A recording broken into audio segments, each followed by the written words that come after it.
Ang kwento ni Tomby. Ang kwentong ito ay hango sa totoong buhay. Mula ito sa isa nating tagapakinig. Naitago na lang natin sa pangalang Kaloy. Walang eksaktong taon. Probinsya ng Iloilo. 20 anyos pa lamang si Kaloy na mga panahong ito. Pang-anim sa 8 magkakapatid si Kaloy. Payak ang pamumuhay at pagkukopra ang pangunahing pinagkakakitaan. Hindi nakapagtapos ng pag-aaral si Kaloy. Mas pinili na maghanap buhay kaysa tapusin ang pag-aaral ng elementarya. Malawak ang nasasakupang lupain. Kaliwat kanan ang trabaho ni Kaloy, ngunit dahil masaya sa ginagawa, kaya hindi iniinda ang pagod. Tamang inom lang ng tuba tuwing gabi, kasabay ng pagsindi ng sigarilyo bago matulog ay ayos na. Ito ang naging routine ni Kaloy noong kabataan. Labis ang pag-iwas ng ibang tao kapag ito'y nalalasing. Dahil sa wisyo ng alak, kaya hindi kontrolado ni Kaloy ang emosyon. Mabilis uminit ang ulo. Uy Kaloy, ano na naman ba yung ginawa mo kagabi? Ang sabi ni Teresa, hinabol mo raw ng itak si Pepito. Totoo ba yun? Tanong ni Tatay Silio sa anak. Habang abala sa pag-aararo si Kaloy. Oo naman tay. Masyadong nag-aastang-astig eh. Akala mo naman kung sinong mayaman. Wika ni Kaloy. Pero baka dahil dyan sa ginagawa mo, mawawalan ka na ng kaibigan ha? Muling wika ng ama. Hindi naman na nagsalita pa si Kaloy. Muling ipinagpatuloy ang ginagawa. Kinahapunan, matapos ang nakakapagod na trabaho, kagad itong umuwi ng tahanan upang magpahinga. Oh anak, may mga ginataang kamuting kahoy dun sa lamesa. Bibili lang muna ako ng asukal ha. Ikaw na ang bahala sa mga kapatid mo. Wika ng ina na si Nanay Teresa. Sige po nay. Nga pala, pasabay na lang din po ako ng isang kahang sigarilyo ha. Tugon ni Kaloy. Napatango naman ang ina bilang pagsang-ayon sa sinabi ng anak. Sa pagpasok ni Kaloy sa loob ng tahanan, nadatnan ang mga kapatid na abalang nagbibihis. O Loisa, bakit ang dumi niyong uniforme mo? Saan ka ba nagsususot na bata ka? Tanong ni Kaloy sa kapatid. Yung isa ko kasing kaklase, Manong, may kwento na nawawala daw yung alaga nilang baka. Tapos yung mga panabong naman na manok ng tatay niya, wakwak daw yung tiyan. Kaya kanina pagkalabas galing sa eskwelahan, sabay-sabay kaming tumakbo. Nadapa kasi ako dyan sa palayan eh, kaya may mga putik yung damit ko.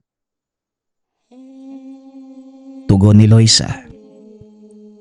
Nako, gawa-gawa lang nila yan para makauwi kayo ng maaga. Sige na, bilisan mo na dyan at magmerienda na tayo. Muling wika ni Kaloy. Ilang minuto ang nakalipas. Dumating ang inabitbit ang biniling asukal. O nay, nasa na yung sigarilyo ko? Tanong ni Kaloy. Naku anak, pasensya na ha. Nagmamadali kasi ako umuwi matapos mga kwento ni Maring Kapid. yung mga nangyari sa alaga nilang hayop. Nawawala daw yung baka at wakwak yung mga alaga nilang panabong. Tugon ni Nanay Teresa. Baka yan din yung kinikwento sa akin ni Loisa. Tugon ni Kaloy. O di ba kuya, sabi sa'yo eh. Ang sabi pa nga ng kaklase ko, bago mawala yung mga alaga, panay daw yung alulong ng bantay nilang aso. Sabat ni Loisa. Naging palaisipan man ang mga nangyari. Binaliwala lang ito ni Kaloy. Kagad itong umalis ng tahanan upang bumili ng sigarilyo. Pare, isang kahang sigarilyo nga. Wika ni Kaloy. Parang Kaloy, kanina pa pala kita hinahanap. Sasabihan ko sana si Aling Teresa kaso abala naman itong kinakausap si Aling Kapid.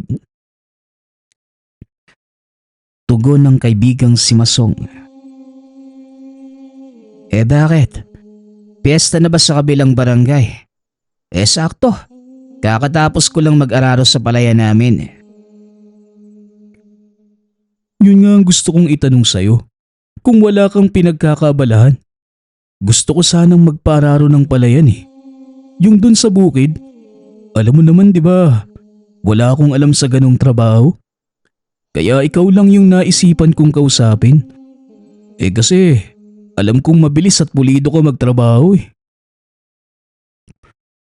Kailan ko ba sisimulan yan? Kung maaari sana, bukas na bukas din. Yan ay kung ayos lang sa'yo. Huwag kang mag-alala, sagot ko naman yung pagkain eh. Muling wika ni Masong. Matapos magkasundo ng dalawa, hindi na nagtagal si Kaloy. Kagad nitong tinahak ang daan pauwi. Kinagabihan, naging matiwasay ang pagtulog ni Kaloy. Kaya maaga itong nagising. Nag-asikaso ng mga dadalhing gamit papunta sa pagtatrabahuhan. Binagtas ni Kaloy ang daan papunta sa lupain ng kaibigan. Halos 1 oras din ang ginugol sa daan. Marating lamang ang tahanan ni Masong. Nadat ng abala sa pagdidilig sa gulay.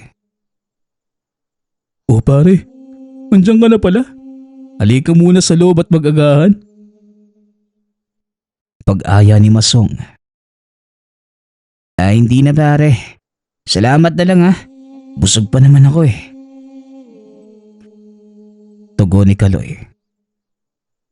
Matapos ang naging usapan, kagad na itinuro ni Masong ang lugar na pagtatrabahuhan ni Kaloy. Hindi naman nagsayang ng oras ang binata. Kagad sinimulan ang pag-aararo. Malayo sa pamayanan ang tahanan ng kumpare. May katigasan din ang lupain, kaya bahagyang nahirapan sa paghila ang kalabaw. Sa paglipas ng tanghali, napatigil naman si Kaloy nang tawagin ni Masong. Pare, tama na muna yan. Halika kumain muna tayo. Wika ni Masong.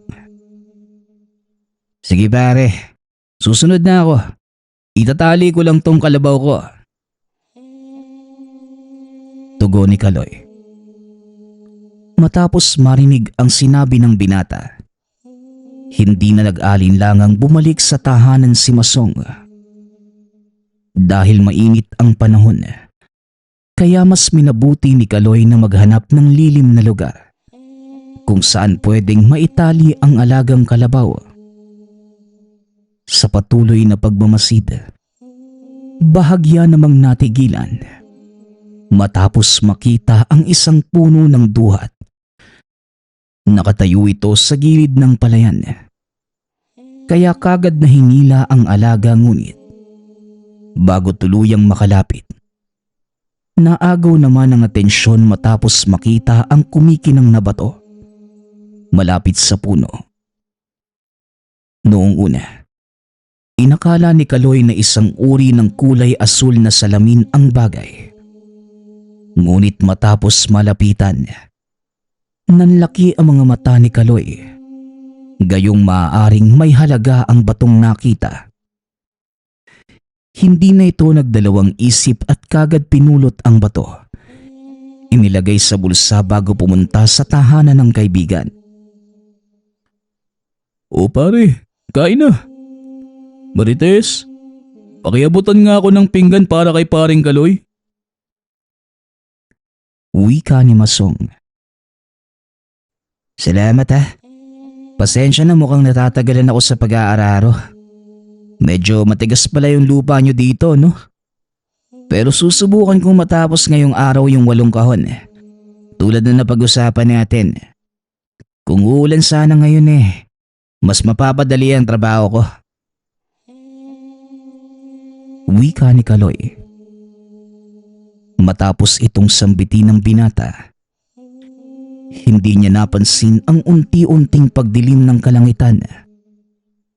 Bago pa matapos kumain ng 3, labis naman ang galak nang marinig ang pagkulog ng kalangitan. Mukhang pumapabor sa'yo ang panahon pare ah. Wika ni Masong. Napatawa na lamang si Kaloy matapos marinig ang sinabi ng kaibigan. Makalipas ang ilang minutong pagpapahinga, muling tumayo si Kaloy upang ipagpatuloy ang pag-aararo. Nang makalabas sa kubo, bigla namang bumuhos ang malakas na ulan. Napangiti si Kaloy. Iniisip na pumapabor sa kanya ang panahon. Hindi na ito nagsayang pa ng oras. Kagad na ipinagpatuloy ang trabaho. Basa man sa ulan, ngunit paborito kay Kaloy upang mas mapabilis ang ginagawa niya. Dahil sa ulan, kaya mas napabilis ang trabaho ni Kaloy. Maaga din itong nakauwi ng tahanan. Habang nasa daan, labis naman ang pagtataka matapos makita na tuyot ang lupang dinaraanan. At nang makauwi, nakita naman ang ama na abala sa pagbibiyak ng kahoy. O Kaloy, ba't basang-basa yung katawan mo? Baka mapasma ka naman dyan sa ginagawa mo. Wika ni Tatay Silio. Malakas po kasi yung ulan doon kanina kila paring Masungtay. Ang lakas nga pero ang ipinagtatakhan ko lang kung bakit hindi naman yata umabot dito. Tugon ni Kaloy. Marahil, papuntang timog ang hangin, kaya hindi na napadaan dito. Huling wika ni Tatay Silio. Matapos marinig ang sinabi ng ama, nanatiling walang kibo si Kaloy. Kagad na pumunta sa likod bahay upang linisan ang mga ginamit sa pag-aararo. Ilang sandali pa, kagad namang pumunta si Kaloy sa balon upang magbanlaw gayong nabasa ito ng ulan. Habang abala sa pagbubuhos, muli namang nanumbalik ang alaala ng nakita na kumikinang na bato. Nang mahawakan ang bagay, iniisip na ni Kaloy kung saan ito maaaring ibenta. Ngunit bigla itong nagulat matapos marinig ang isang tinig mula sa isipan. Huwag mong tangkaing ipamigay ang bagay na yan kung ayaw mong mawala ang swerte na iyong natatamasa. Wika ng tinig. Teka, sino ka naman? Nasaan ka? Multo ka ba? Tanong ni Kaloy. Ako ang gabay ng hawak mong diamante, Kaloy. Mapalad ka. at ikaw ang aking napili.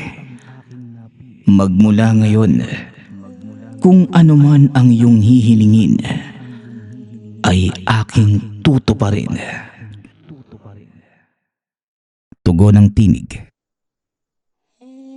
Matapos itong masabi ng gabay, hindi na ito muling narinig pa ni Kaloy. Hoy, sino ka ba?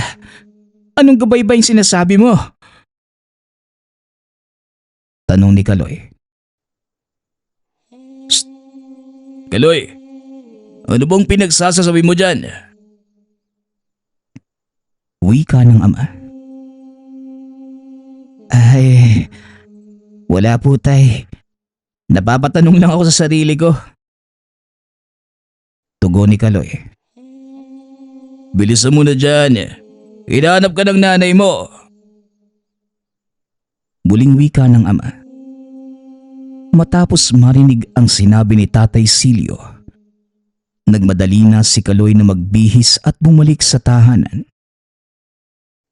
Pagkarating sa bahay, kapansin-pansin naman ang pagiging tulala ni Kaloy.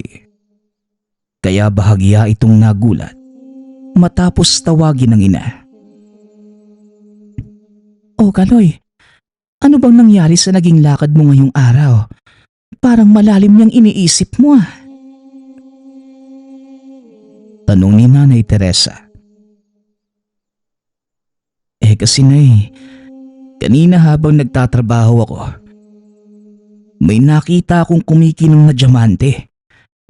Tapos humiling ako na sana umulan. Kahit tirik na tirik yung araw. Nakakapagtakang dahan-dahang dumilim at bumuhos si malakas na ulan ay. Tapos habang naliligo ako, bigla naman akong nakarinig ng tinig. Hindi ko naman makita kung saan galing nay pero ito nga yung bato na yun oh. Tugon ni Kaloy. Kagad namang pinakita ng binata ang bato sa ina. Anong bato ba yung sinasabi mo anak? Gaano ba yung kalaki at palad mo lang ang nakikita ko? Seryoso ka nay? Ito po oh, kulay asul pa nga. Naku anak, Huwag mo nga akong idamay sa kalokohan mo. Sige na't magpahinga ka na. Dala lang yan siguro ng pagod mo. Wika ni Nanay Teresa. Sa pagpasok ni Kaloy sa loob ng tahanan, labis ang pagtataka dahil imposibleng hindi ito makita ng ina. Sa pagsapit ng hating gabi, bigla namang nagising si Kaloy matapos makaramdam ng lamig. Kinuha niya ang kumot. Ngunit naagaw ang atensyon matapos marinig ang isang boses. "O Carling, mag-aating gabi na." Wika ni Kaloy. Tara pare, doon tayo kina Mario. Inaantay ka namin doon kanina pa eh. Tugon ni Carling. Pas muna ako ngayon pare. Tsaka mukhang kanina pa kayo nagsimula. Ba't kakapunta mo lang dito? Kakauwi lang namin ni paring Mario galing Sabong. Yung derby sa kabilang bayan. Sakto, may bihag yung manok niya eh. Muling wika ni Carling. Dahil naging mapilit ang kaibigan, kaya't wala nang nagawa si Kaloy kundi ang sumunod. Halos 10 minuto din ang binagtas ng dalawa bago narating ang bahay ng kaibigan. Sakto yung dating nyo ah. Luto na tong manok. Sandali lang ha. Kukuha lang ako ng baso para sa tuba. Wika ng kaibigang si Mario. Naging masaya ang inuman ng magkakaibigan. Hanggang sa napunta ang paksa tungkol sa mga nawawalang hayop. Pare, may nabalitaan pala ako kanina umaga. May aswang daw na gumagala dito sa atin. Alam niyo na siguro yung balita no? Tungkol sa nawawalang alaga nila Aling Kapi, di ba? Tanong ni Carling. Oo. Tapos kaninang umaga, may nabalitaan ding patay na kambing mula sa kabilang baryo. Wala nang dugo at 2 butas lang ang nakitang sugat sa leeg. Malabo ding ahas ang may gawa nun. Tugon ni Mario. Tanging pakikinig lamang naman ang nagawa ni Kaloy. Gayong wala itong ideya sa nangyayari sa paligid. Sa paglipas ng oras, kaagad na ubos ang alak. Hindi na nagdagdag ang 3. Gayong malapit nang sumikat ang araw. Habang pabalik ng tahanan, pansin naman ni Kaloy na tila walang epekto ang iniinom na alak. Samantala, pasuray-suray naman sa paglalakad si Carling.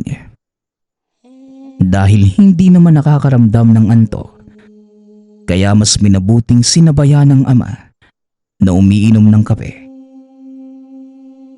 Oh, akala ko ba matutulog ka? Huwag mong abusuhin ng sarili mo, anak.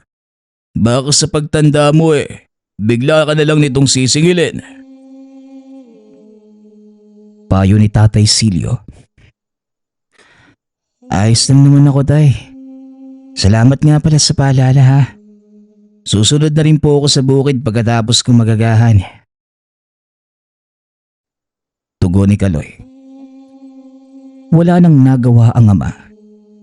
Hinayaan ito ang binata sa nais gawin.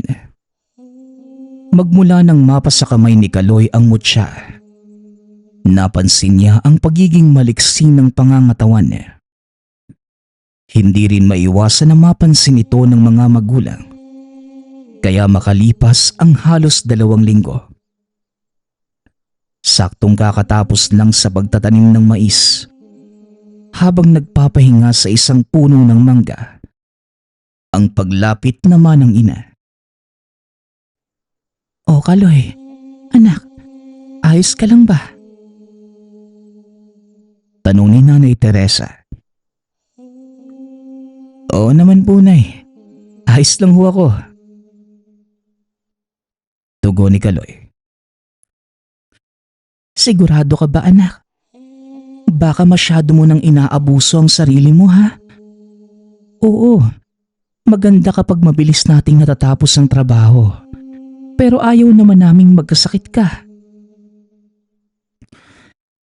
Ano ba kayo, Nay? Ayos lang ho talaga ako.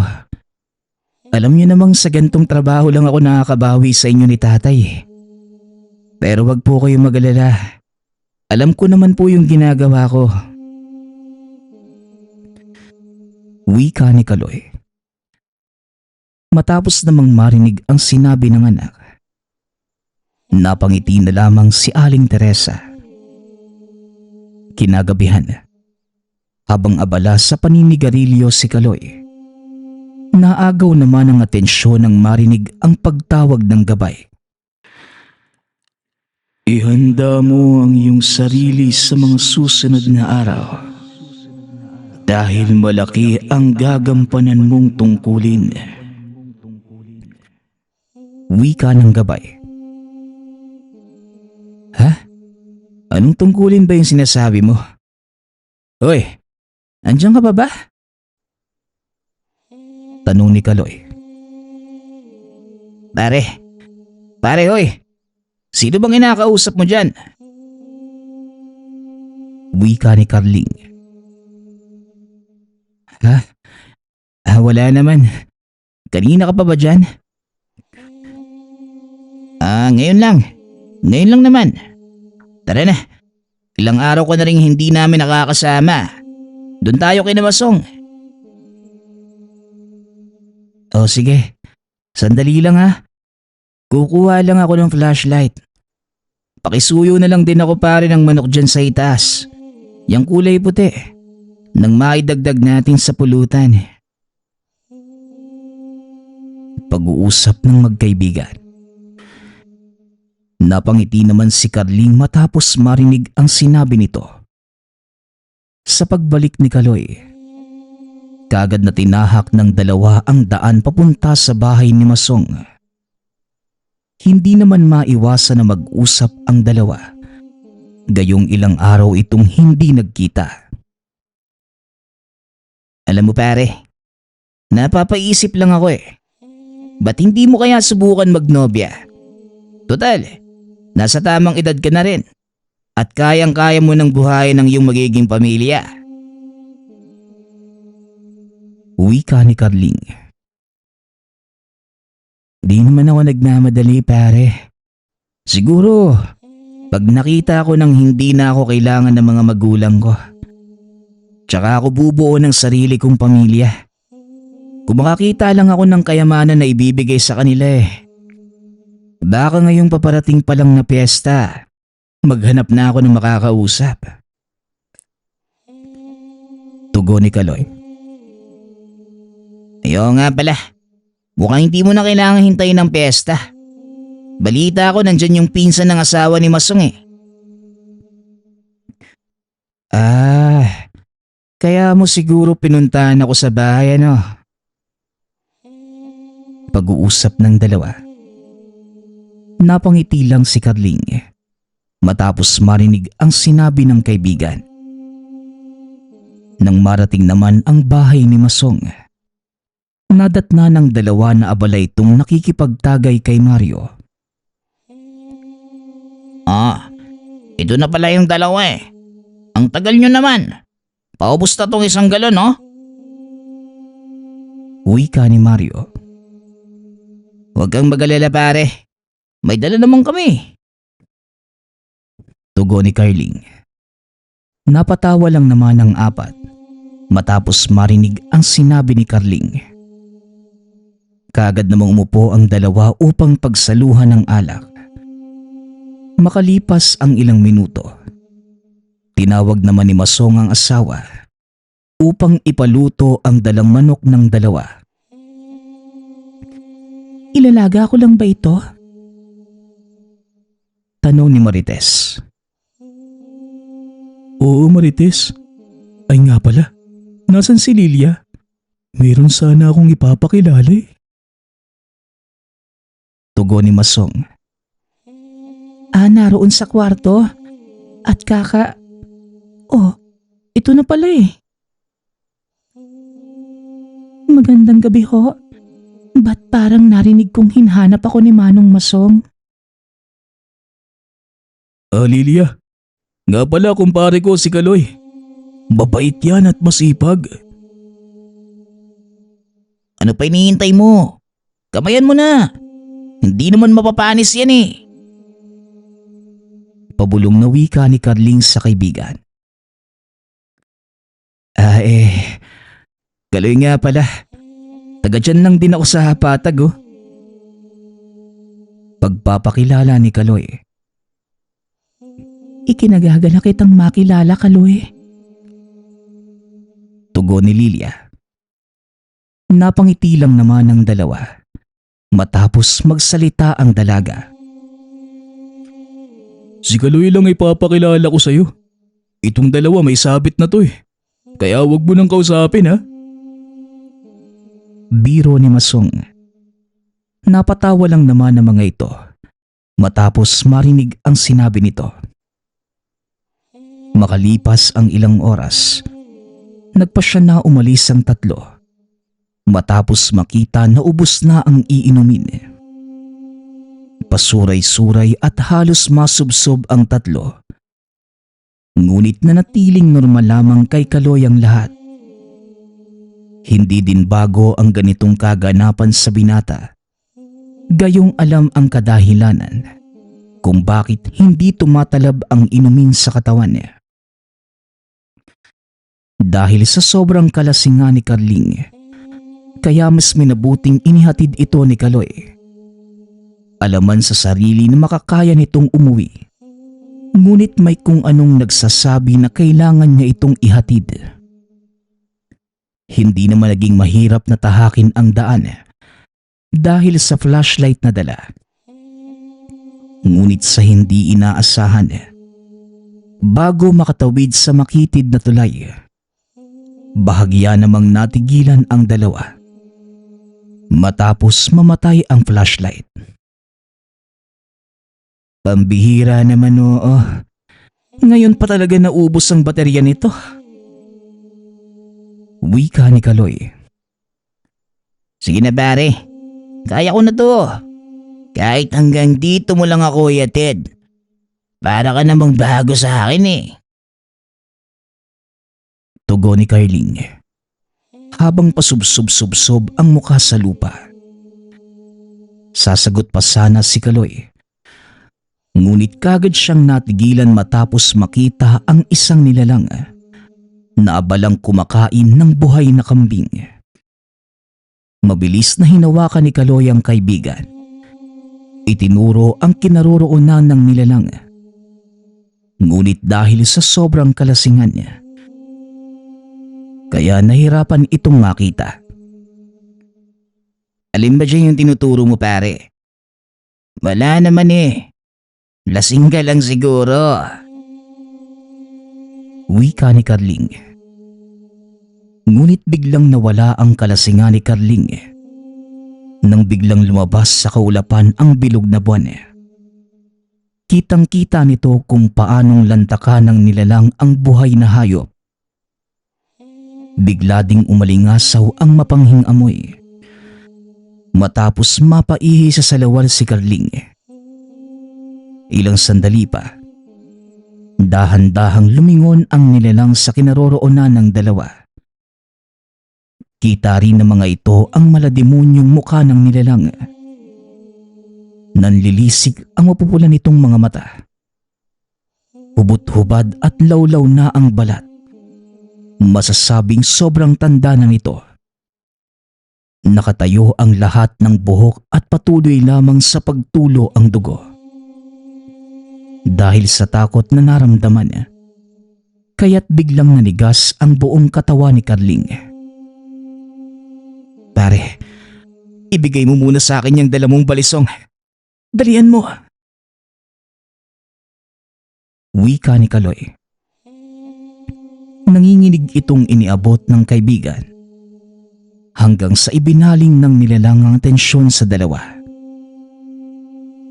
Napakamalas nyo naman.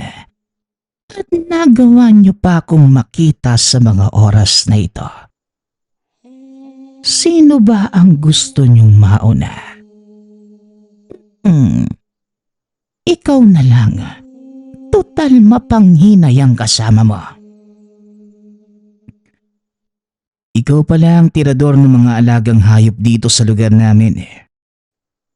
Taghirap na ba kaya pag nanakaw na lang ang ginagawa mo? Napaangil naman ang nilalang matapos marinig ang sinabi ni Kaloy. Huwag kang mabahala. Kasama mo ko sa lahat ng oras. Wika ng tinig. Nang marinig ang boses ng gabay, napahawak na mahigpit si Kaloy sa bitbit na balisong. Hinawi si Carling at dahan-dahang nilapitan ang nilalang. Ilang sandali pa, labis ang gulat ni Kaloy matapos tumalon ng nilalang. Papunta ito sa kinatatayuan. Kaya't bago pa ito makalapit sa kanya, isang malakas na sapak ang pinakawala ng binata. Dahil dito, kaya napasubsob sa lupa ang muka ng nilalang. Kagad itong tumayo. Dahil nakaramdam ng kakaibang puwersa, kaya't mas binilisan ang pagtakbo hanggang sa nahirapan na si Kaloy na makita ang kinaroroonan nito. Ano? Yan lang ba ang kaya mo? Kaya pala walang kalaban-laban na hayop ang paborito mong biktima eh. Napakahina ng uri ninyo. Kaya dapat lang sa inyo mamatay. Mga salot kayo. Wika ni Kaloy. Hindi mo alam ang sinasabi mo. wala ka sa lugar upang sabihin yan. Marahil nakikita mong mahina ako. Pero lahat ng sinabi mo, makakarating lahat sa angkan namin. Matapos itong sabihin ng nilalang, iniangat nito ang ulo. Tumingin sa bilog na buwan hanggang sa makikita ang paggalaw ng lalamunan nito na tila may kung anong nasa loob. Huwag mong hayaan ang nais gawin ng iyong kalaban. Nang marinig ang sinabi ng gabay, napatakbo si Kaloy sa nilalang upang saksakin. Ngunit bahagya itong napatigil matapos lumabas ang isang uwak sa bunganga ng nilalang. Kagad itong lumipad, kaya wala nang ibang nagawa pa kundi tuluyang patayin ang matanda na nasa harapan. Itinarak ni Kaloy ang hawak na balisong mula sa baba dahil may kahabaan ang bitbit na patalim. Kaya tumagos ito hanggang sa ulo ng matanda. Kagad namang nangisay ang katawan. Mabilis na binawian ng buhay.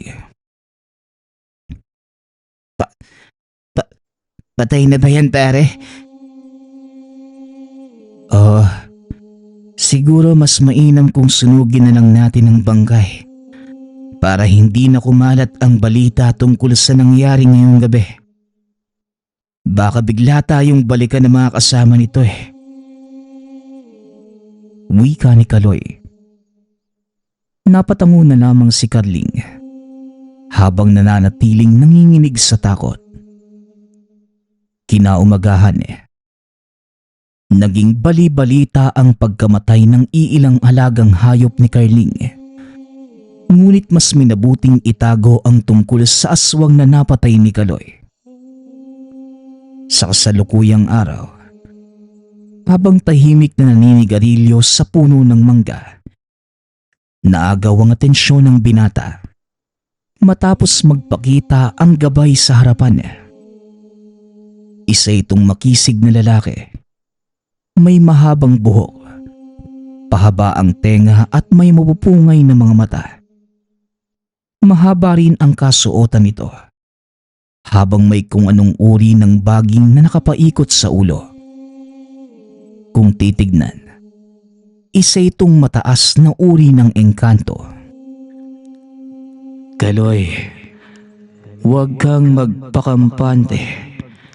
Marami pa ang maaring maganap. Hindi basta-basta ang angka na iyong nakalaban. Wika ng gabay. Katulad ng dati, matapos nitong masabi ang nais ibahagi, kagad itong naglaho sa paningin ni Kaloy. Sa pag-alis ng gabay, napatayo naman si Kaloy matapos makakita ng isang ginto. Nakatago ito sa gitnang bahagi ng mangga kung saan ang nabubulok na parte. Halos kasinlaki ito ng kamao. Habang iniisip kung paano ito napunta sa lugar, kagad namang nanumbalik ang naging usapan nila ng kaibigan. Dahil dito, nagpasya si Kaloy na ligawan si Lilia bago sumapit ang piyesta. Ng mga sumunod na linggo, ibinenta nito ang nakitang ginto. Halos lahat ng pera ay binigay sa mga magulang. Habang ang ibang pera namang natira kay Kaloy, ginamit niya upang bumili ng lupa na pagtatayuan ng sariling tahanan. Isang linggo bago ang piyesta, habang abala sa paggawa ng bintana si Kaloy, bahagya itong natigilan matapos marinig ang tinig ni Carling. Oy pare, abalang-abala. Kailangan Bubukod na rin ako kina nanay. Ano nga palang sadya mo rito? Sa darating na piyesta, may libreng kasal. Gusto sana kitang imbitang makikain kina paring Jimson eh. Pambihira. Akala ko pa naman kasal mo. Ano ka ba naman? Alam mong kasal na kami ni Nita no? Kinuha kasi akong abay ni Jimson. Nahihiya ako. Balita ko may mga kamag-anak itong galing Samar. Kaya marami yung tao. Si Maring Nita na lang ang isama mo. Alam mo namang hindi ako imbitado eh. Tsaka hindi pa kami nagkakaayos ni Jimson. Naku naman no. Parang hindi mo pa kilala si Nita. Magpapabalot lang yun. Kaya nga ako napadpad dito eh. Kasi pinapapuntahan ka rin ni Jimson. Baka gusto nang magkaayos kayo. Hindi raw siya personal na makakapunta eh. Dahil abala sa paghahanda. Matapos ang pag-uusap ng dalawa, napaisip naman si Kaloy. Marahil ito ang paraan upang magkaayos sila ni Jimson. Sa pagsapit ng piyesta, maraming tao ang nakidalo. Halos mga bagong mukha ang nakikita mula sa karatig bayan. Habang ginaganap ang misa sa simbahan, tumulong naman si Kaloy sa paghahanda ng makakain para sa mga bisita. Makalipas ang ilang oras, habang nagpapahinga sa upuan, napalingon naman si Kaloy matapos marinig si Carling. Pare, kanina ka pa ba? Tara, kain na tayo. Tapos na ba ang misa? Ang bilis mo namang nakabalik. Mas nauna ka pa sa kinasal ah. Ganun talaga. Tsaka parating na rin yun. Nagkasunod lang naman kami lumabas ng simbahan eh. Pag-uusap ng dalawa. Ilang sandali pa nakita ni Kaloy si Jimson kasama ang asawa nito. Wala itong imik at tanging pagngiti lamang ang naging sagot kay Kaloy bilang pagpapakita na siya'y natutuwa. Ngunit nang mapatingin kay Jimson, tanging pagtango lamang ang naging sagot nito. Ramdam ni Kaloy, tila may itinatago pa itong galit, ngunit baliwala lamang ang lahat at inisip na marahil pagod lamang ito.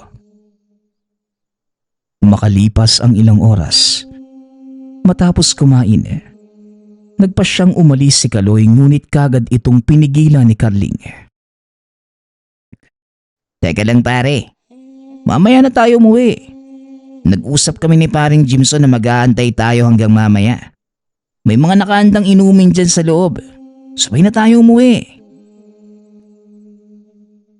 Naging mapilit si Carling. Kaya wala nang nagawa si Kaloy kundi ang pagbigyan ito sa nais.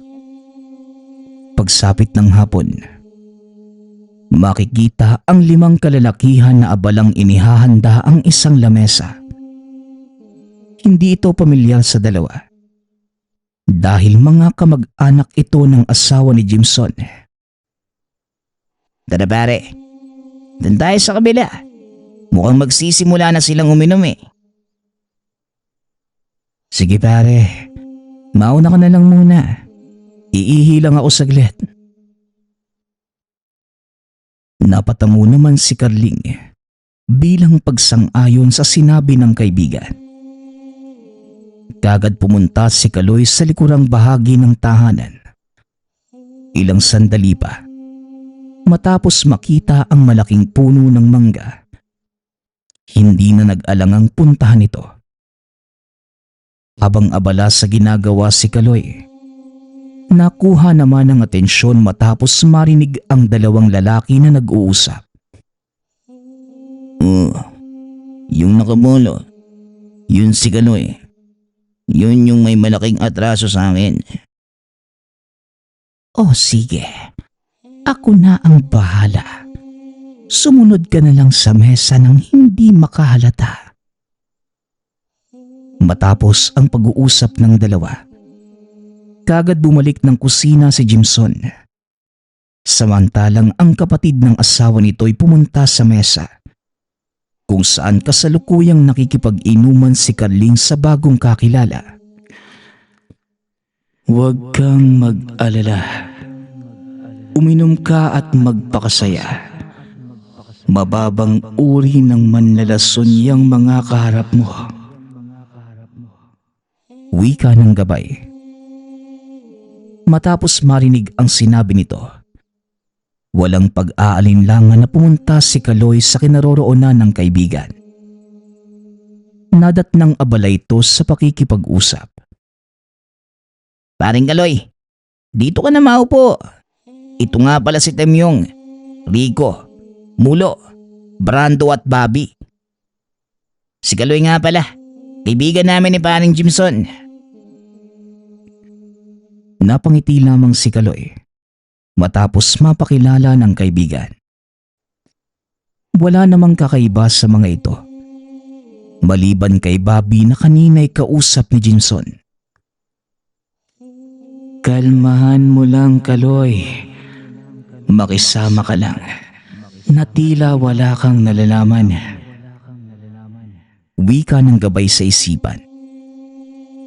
Ilang sandali pa, bahagyang napalingon matapos marinig ang tinig ni Jimson. Pasensya na, medyo madami lang inaasikaso. O ito pala pandagdag sa pulutan. Paring Kerling, paring Kaloy, pasensya na ha. Kailangan pa ako sa loob ng bahay eh. Basta't huwag kayong mahiya.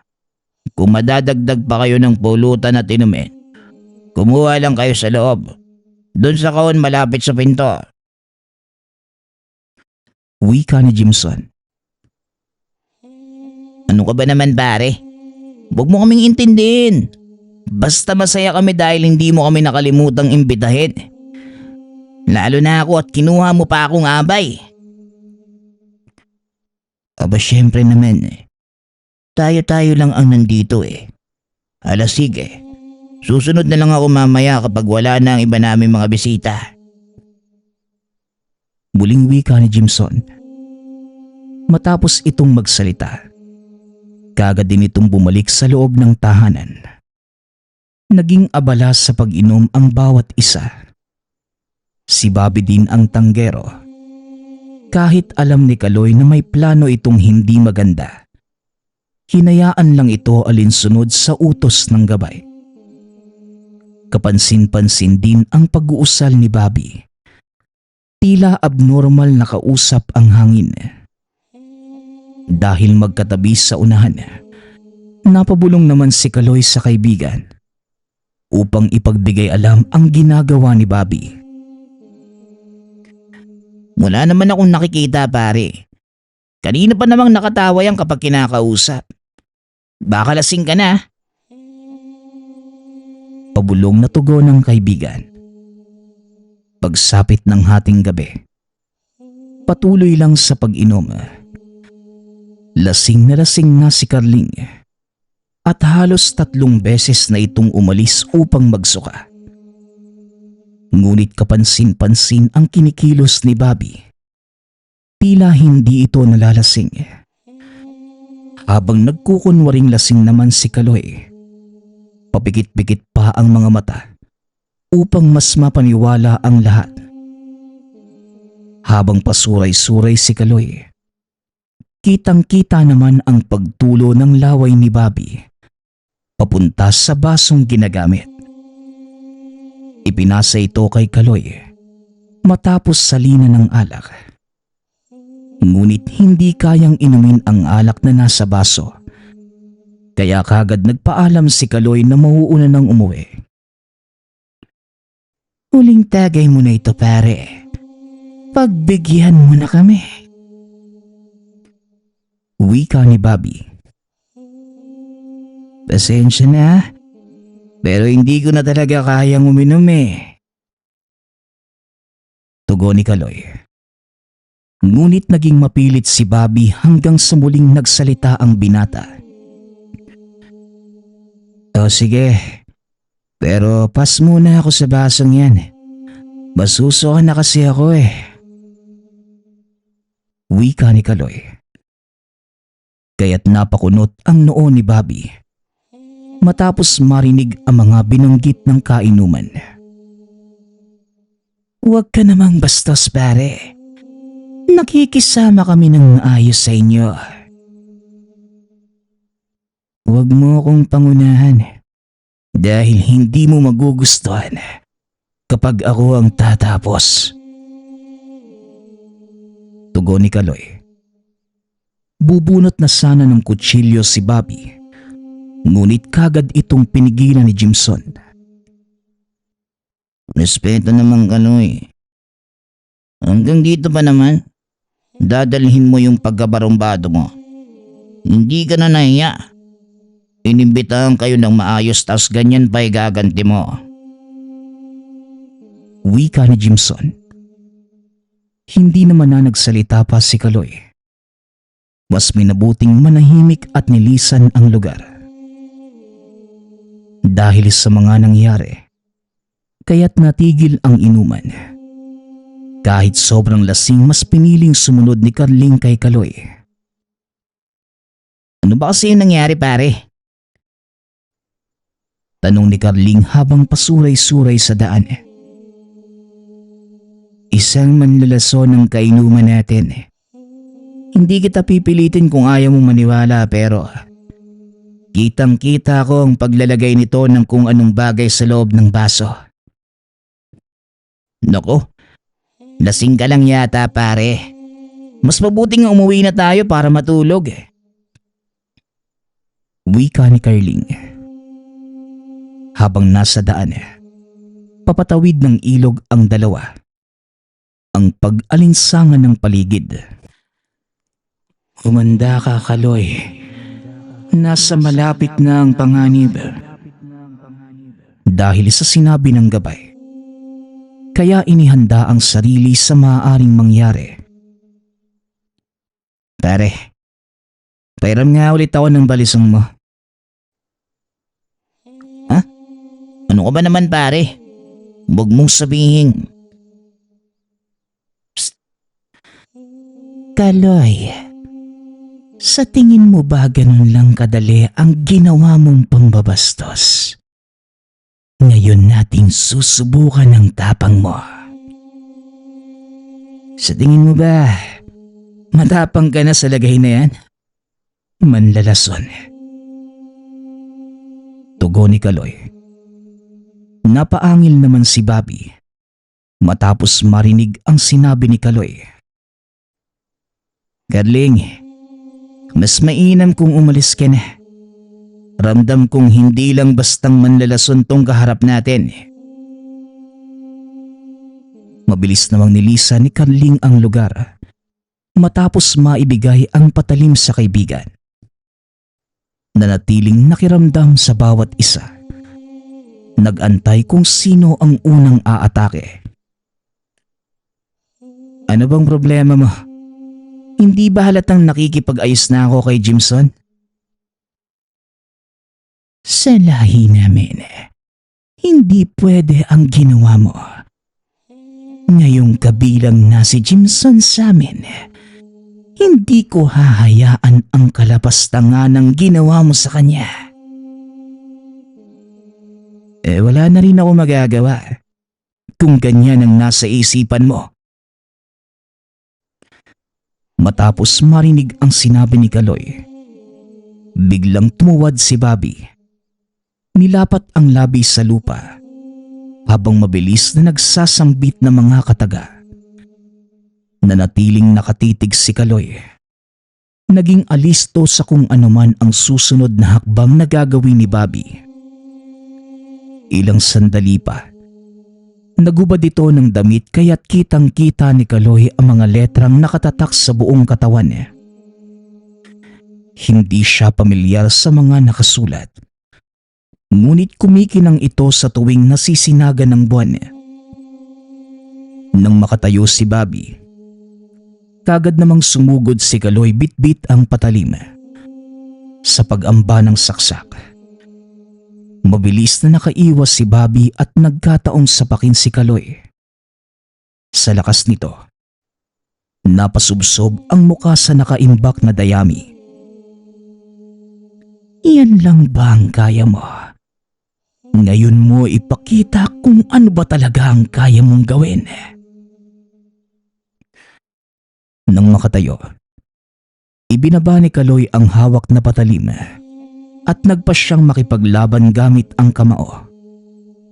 Sa muling pagtayo ng binata, mabilis na nilapitan ang kaaway hanggang sa nagbuno na ang dalawa.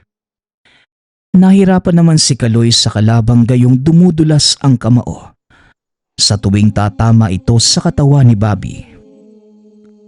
Labis din ang pagtataka ni Kaloy dahil manhid ang katawan sa lahat ng pag-atake ng nakakalaban. Ramdam ang lakas nito, ngunit nakakapagtakang hindi ito iniinda ng katawan. Halos pantay lamang ang lakas ng dalawa. Hindi ito makikitaan ng pagod hanggang sa napatid si Kaloy ng isang patay na kahoy. Dahil dito, kaya nagkaroon ng pagkakataon ang kalaban na patungan at paulanan ng sapak. Kahit anong gawing pagpupumiglas ni Kaloy, hindi niya kayang makawala. Sa sobrang dulas ng nakakalaban, nahirapan ng makabawi si Kaloy. Yan lang ba ang kaya mong gawing, Kaloy? Tama na ang paglalaro mo. Wika ng gabay sa isipan. Matapos itong marinig, nagkaroon ng lakas si Kaloy upang mapangibabawan ang ginagawa ng kalaban. Habang abala sa pagsapak si Bobby, hindi nito napansin ang papalapit na kamao ni Kaloy. Mabilis itong tumilapon. Dahil sa nangyari kaya hindi na nagsayang pa ng pagkakataon si Kaloy. Muling nilapitan ang kaaway. Dumudulas man sa balat ang bawat sapak. Ramdam din ni Kaloy na nasasaktan si Bobby. Punteriya ang mukha ng kaaway hanggang sa dumugo ang ilong. Hindi pa nakontento si Kaloy at pinagpatuloy lamang ang pagsapak hanggang sa matanggal ang dalawang ngipin nito sa harapan niya. Nang mapansin na hindi ito makakalaban, kagad na itong tinigilan ni Kaloy. Magpasalamat ka. Hindi ako katulad ng lahi mong may pagkademonyo. Kung si Jimson lang ang dahilan nito, di magsama kayong dalawa. Hindi ko kailangan ng taong mapagpanggap sa buhay ko. Matapos itong sabihin ni Kaloy, kagad niyang nilisan ang lugar. Hinayaan ang walang malay na kaaway. Kinabukasan, dahil sa mga nangyari kaya halos hindi nakatulog si Kaloy. Maaga itong nagising habang nakatulala at nakaharap sa kawalan. Pare, mukhang hindi ka pa natutulog ah. Ano ba yung nangyari kagabi? Napalaban ako sa bayaw ni Jimson, pare. Isipin mo, inakala niyang makakaya niya ako sa suntukan. Buti naman hindi mo tinuluyan. Hindi naman kami magkatulad, pare. Mga hindi nag-iisip ang lahi ni Bobby. Mabuti nang nagkaalaman kami kagabi. Pero kung magpupumilit pa yon, talagang hindi ko na siya pagbibigyan pa sa susunod. Oo nga pala, ba't ang aga mo yatang napapunta dito? Syempre, iniisip ko rin naman yung kalagayan mo. Naku pare, masyado mo akong inaalala. Baka magselos si Marites niyan ah. Alam mo namang halos kapatid na ang turing ko sa'yo eh. Pag-uusap ng dalawa. Napangiti na lamang si Kaloy. Pumasok ito sa loob upang magtimpla ng kape. Wala namang kakaibang nangyari ng araw na yon hanggang sa sumapit ang ika-3 linggo. Isang hapon, habang abala sa pag-aani ng palay si Kaloy, Bahagya itong natigilan matapos marinig ang tinig ng ina. Kaloy! Halika nga muna dali. Sigaw ni Nanay Teresa habang patakbong lumalapit. O Nay, bakit hingal na hingal yata kayo? Ano bang nangyayari? Samahan mo muna ako sa bahay. Kailangan ka ng tatay mo. Matapos marinig ang sinabi ng ina, hindi na nagdalawang isip at kagad na tinahak ang daan papunta sa bahay ng mga magulang. Makalipas ang ilang minuto, nang makapasok sa tahanan, ramdam naman ni Kaloy ang biglaang pag-alinsangan ng paligid. Nadatnan nito ang amang nakaupo sa tumba-tumba, tila walang karamdamang dinadala. Ano po bang nangyari, Nay? Yang tatay mo, hindi ko na makausap ng maayos mula nang lumabas ng bahay. May mga pag-angel kasi kaming narinig kagabi, kaya pinagtignan ko sa tatay mo pero makalipas ang ilang oras, lumabas ako ng bahay kasi hindi pa siya bumabalik. Nadatnan ko itong nakatulala, nakaharap sa bahay. Hindi ko na rin siya narinig na magsalita mula pa kagabi. Ihanda mo ang iyong sarili. Natunto na tayo ng mga kaaway. Wika ng gabay sa isipan. Nakagad namang tinanong. Ang demonyong Bobby ba ang may gawa nito? Hindi. Dahil ora ng aswang ang nararamdaman ko. Matapos marinig ang sinabi ng gabay, napaisip naman si Kaloy kung ano ang maaaring gawin upang matulungan ang ama. Magpunta ka sa likod ng tahanan. May mga halamang gamot na maaari mong magamit upang mabigyan ng paunang lunas ang iyong ama. Kagad namang pumunta si Kaloy sa likod ng tahanan upang kunin ang nasabing gamot. Nang makabalik, dinikdik ang mga ugat, kasabay ng iilang sangkap na bagong-bago lamang sa paningin. Matapos makuha ang katas, isinalin ito sa baso, na kagad namang pinainom sa ama. Habang hindi pa lumulubog ang araw, muling bumalik si Kaloy sa bundok upang kumuha ng pangontra. Matapos mailagay ang pangontra, mas minabuting manatili ni Kaloy sa tahanan ng mga magulang upang masiguro ang kaligtasan nito. Dahil din sa gamot na binigay, kaya maaga pang nakatulog ang ama. Nanatiling gising si Kaloy hanggang sa lumalim ang gabi. O anak, ito nga pala ang kape. Sigurado ka bang hindi ka matutulog? Oo, Nay. Sige po, wag niyo na po akong intindihin.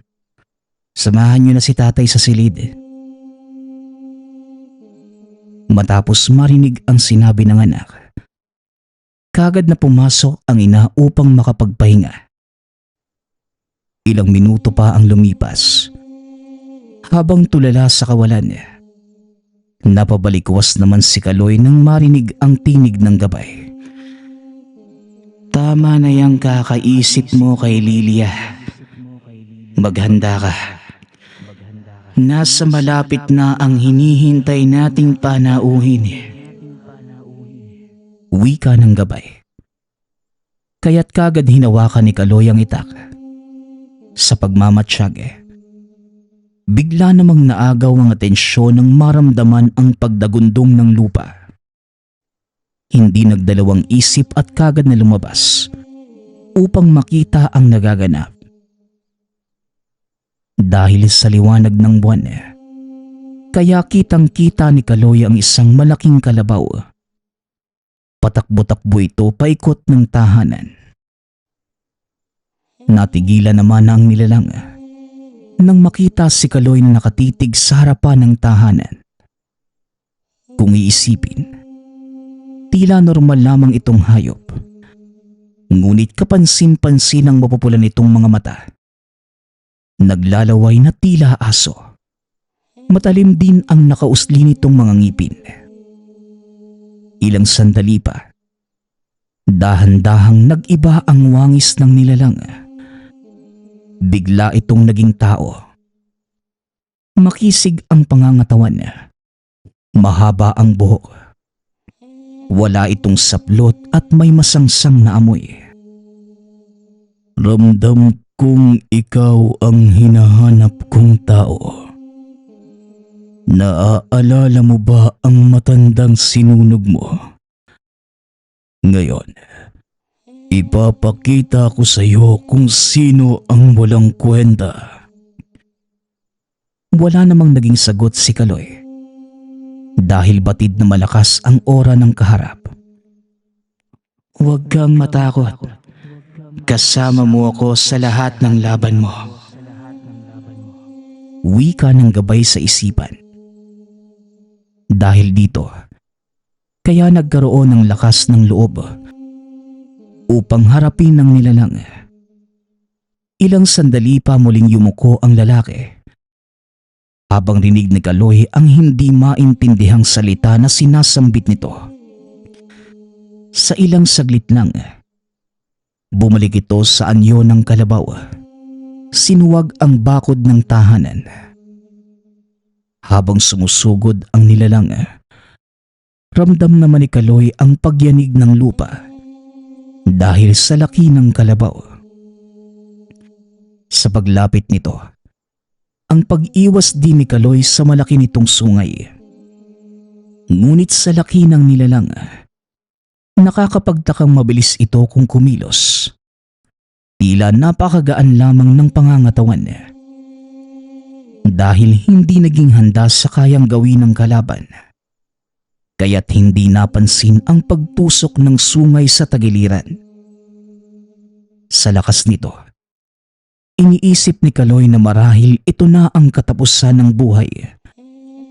Ngunit dahil sa tulong ng kabal na nagmumula sa mutya, kaya hindi nito nagawang mapinsala ang balat. Sa pagtalsik ni Kaloy sa palayan, napatigil rin sa pagsugod ang nilalang. Bahagyang inikutan si Kaloy habang patuloy sa paglalaway. Kitang-kita sa mga mata ng nilalang ang namumuong galit. Nang dahan-dahang tumayo si Kaloy, napagpasyahan naman ng nilalang na sumugod. Muli nitong sinuwag si Kaloy, kaya tumalsik ang binata sa puno ng niyog. Hindi man makapinsala ang nilalang. Ramdam naman ang labis na kirot sa tuwing tatama ang sungay nito sa katawan niya. Dahil sa liksi ng nilalang, wala nang ibang nagawa pa si Kaloy, kundi tanggapin ang bawat atake nito. Ramdam ang unti-unting panghihina ng katawan niya. Habang nakahandusay sa lupa, muli namang nanumbalik ang lakas matapos marinig ang tinig ng gabay. Ano na, Kaloy? Palagi na lang ba tayong ganito? Lumabang ka. Ipakita mo kung bakit ikaw ang pinili kong mga laga ng mutya. Wika ng gabay. Matapos itong marinig, mahigpit na hinawakan ni Kaloy ang itak. Kagad na tumayo at naging handa sa muling pagsugod ng nilalang. Nang muli itong sumugod, mas binilisan ni Kaloy ang pagkilos at nakipagsabayan sa kalabaw. Matagumpay na naiwasan ang pag-atake kaya't nagkaroon ng pagkakataon si Kaloy upang magamit ang itak. Kaagad na tinamaan sa mukha ang nilalang. Bahagya itong natigilan matapos maramdaman ang pinsala. Labis ang dugong tumutulo mula sa mukha ng nilalang. Makalipas ang ilang sandali pa, Dahan-dahang bumalik sa wangis ng tao ang nilalang. Tanging paghawak lamang sa sugat ang nagawa nito upang takpan ang patuloy na pagtulo ng dugo. Pwede na. Pero hindi ko hahayaang manalo ka sa pagkakataong ito. Matapos yun sabihin ng gabunan, kagad na sinalo ang laway na tumutulo. Walang pag-aalinlangang dinampis sa malapat na sugat. Ilang sandali pa humintos sa pagdurugo ang sugat. Muling tumitig kay Kaloy ang gabunan. Kapansin-pansin din ang pag-uslian ng matatalas nitong pangil. Sa hindi inaasahan, bigla itong tumalo ng mataas papunta kay Kaloy. Ngunit dahil naging handa, kaya nagawa niyang makaiwas sa nilalang. Sa muling sagupaan ng dalawa, naghabulan ito paikot sa malawak na palayan. Hindi makitaan ng pagod ang bawat isa. Nagkaroon ng mga galos sa iba't ibang parte ng katawan si Kaloy matapos matanggap ang kalmot ng gabunan. Ngunit hindi ito nagpatinag. Gamit ang itak, iminasiwas ito ni Kaloy hanggang sa matamaan sa tagiliran ang gabunan. Dahil sa lalim ng pinsala, kaya't bahagyang natumba ang nilalang. Huwag mo nang bigyan ng pagkakataon ng isang yan. Hindi yan tao at wala ng pag-asang magbago. Wika ng gabay. Dahil dito, kaya kagad na sumugod si Kaloy upang tapusin na ang nilalang. Nang makalapit, inambahan ito ni Kaloy ng saksak ngunit mabilis na sinalo ng gabunan ang patalim. Pero dahil sa malaking pinsala, kaya wala ng lakas na mailabas ang nilalang. Dahan-dahang lumapat ang itak sa dibdib nito. Yun din ang dahilan ng dahan-dahan nitong pagkamatay. Nang masiguro na patay na ang gabunan, bigla namang lumutang ang bangkay nito. Kukunin ko ang isang to upang masiguro ang kaligtasan ng iyong pamilya. Mas makakabuti kung sa mundo ng mga engkanto ito susunugin upang hindi na ito makita ng iba pa nitong kalahi. Wika ng gabay.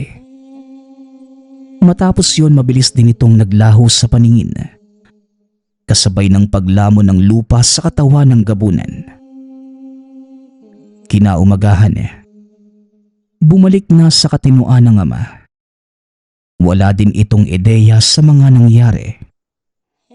Sa paglipas pa ng panahon, marami pang iba't ibang uri ng nilalang ang nakaharap ni Kaloy. Matapos pasukin ang pagiging albularyo, magmula nang mapatay niya ang gabunan. Nagpapasalamat nga pala ako sa lahat ng sumusuporta sa ating channel. Nawa ay patuloy niyong suportahan at pakinggan ang ating mga kwento. Hanggang sa muling pakikinig. Paalam.